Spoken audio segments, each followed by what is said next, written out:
Kuya, kumusta po? Kumusta po yung pakiramdam nyo after ng session? Ito kaya gumaan yung pakiramdam ko, yung sa mga joints ko, yung mga pain, nawala, yung iba nabawasan. Siguro, sige, yun nga, sabi ko, another session para for more development pa.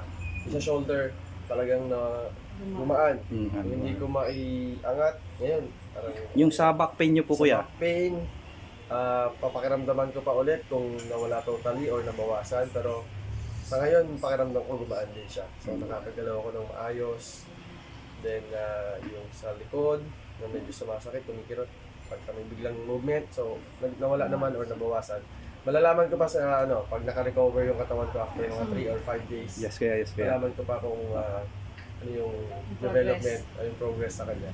Apo. So yun kaya, thank you at see you ulit sa susunod na session ko. Salamat po, kuya. Salamat, kuya. Thank you, kuya. Apo.